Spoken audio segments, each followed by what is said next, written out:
85 जहाज हैं एक बहुत बड़े टामैक के ऊपर।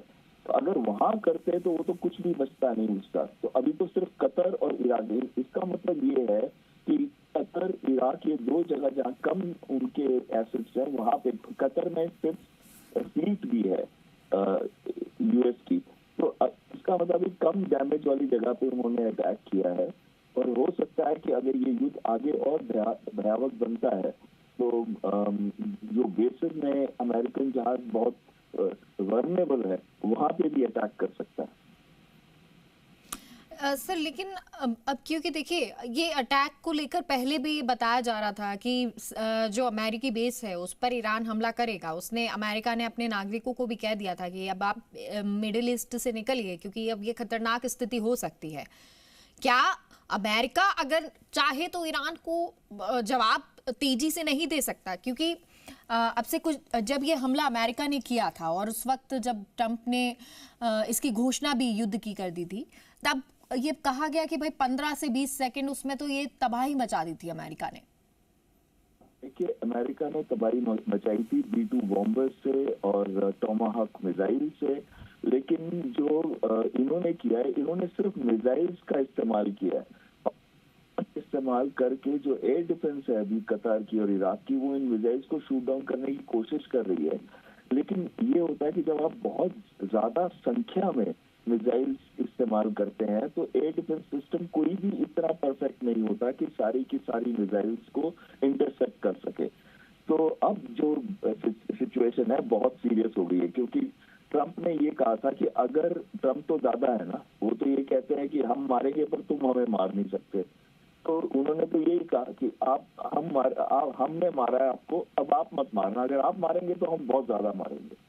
तो ये बात जो उन्होंने कही थी, ये कहीं ना कहीं किसी देश के लिए भी उनके जो एक स्टेटस, एक इज्जत होती है, एक अपना जो अस्तित्व होता है देश का, जिसकी वजह से सब लोग कहते हैं मैं हिंदुस्तानी हूँ, मैं पाकिस्तानी हूँ, मैं ईरानियन हूँ, तो उसके ऊपर उन्होंने चोट पहुंचाई थी। आधी से ज्यादा जंगें जो हो रही हैं विश्व में, वो अमेरिकन प्रेसिडेंट शुरू करते हैं, कहीं ना कहीं उनका हाथ होता है उसके अंदर।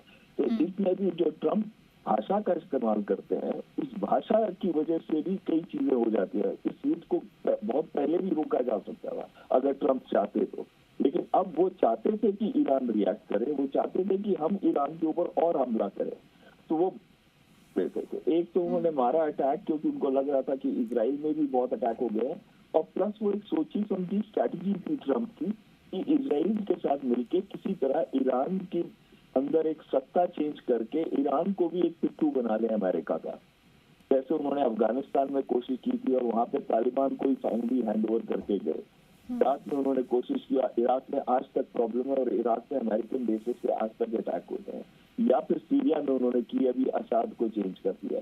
हर जगह पे अमेरिका ये कोशिश करता है कि वो अपनी जो सत्ता ऐसी है जो उनको फेवर करे। अब देखिए, लोग तो यहाँ तक कहते हैं कि बांग्लादेश में भी सत्ता चेंज करने में पीछे अमेरिका का हाथ था। तो कहीं ना कहीं ये सारी चीजें ये दर्शाती हैं कि जो जितने भी युद्ध वर्ल्ड में हो रहे हैं उसमें कहीं ना कहीं अमेरिका का बहुत बड़ा हाथ है। वो है उनका मिलिट्री इंडस्ट्रियल कॉम्प्लेक्स की वजह से, और वो चाहते हैं कि या तो फेवरेबल गवर्नमेंट हो या फिर मिलिट्री इंडस्ट्रियल कॉम्प्लेक्स हमारा इतना बढ़े, हमारे को उससे भी इनकम हो। और उधर मिलिट्री इंडस्ट्रियल कॉम्प्लेक्स जो है, गन लॉबी जो है, वो बहुत बड़ी लॉबी है, वही इलेक्ट करती है प्रेसिडेंट्स को, उनकी फंडिंग आती है और उनको ये लोग नाराज नहीं कर सकते। सर अब दो चीजें हैं, एक तो ये कि अमेरिका का अगला कदम क्या होगा, और दूसरी चीज, क्योंकि आप ट्रंप का बार बार जिक्र कर रहे हैं कि वो जो कहते हैं वो बड़ी मुसीबतें खड़ी कर देती हैं, क्या अमेरिका का इस युद्ध में कूदना गलती है? अमेरिका का कूदने का मतलब ही था कि वो ईरान को खत्म करना चाहते थे, और ये इनकी अभी की स्ट्रैटेजी नहीं है। जैसे B-2 बॉम्बर के साथ जो इन्होंने अटैक किया था, ये 1 साल पहले से इन्होंने इसकी ट्रेनिंग और इसके पूरी प्लानिंग शुरू कर दी थी। कोई भी 125 जहाज थे टोटल उस अटैक के अंदर। तो कहीं ना कहीं इतनी बड़ी संख्या में एक साथ जब जहाज भेजते हैं, उसकी प्लानिंग, उसकी ट्रेनिंग, उसके साथ जो कोऑर्डिनेशन चाहिए कई देशों के साथ जिनके आसपास से आप गुजरते हैं, और कहाँ पे रिफ्यूलिंग करेंगे, कहाँ पे उसको फाइटर ज्वाइन करेंगे उनको बॉम्बर्स को, जहाँ पे फिर जाके वो अटैक करेंगे ईरान के अंदर। तो अब कितने ओशन आप क्रॉस कर रहे हैं, तो कहीं ना कहीं ये सारी प्लानिंग जो थी पहले से ही मिली भगत थी नेतन्याहू की और ट्रंप की, यानी कि अमेरिका और इसराइल की ये मिली भगत थी।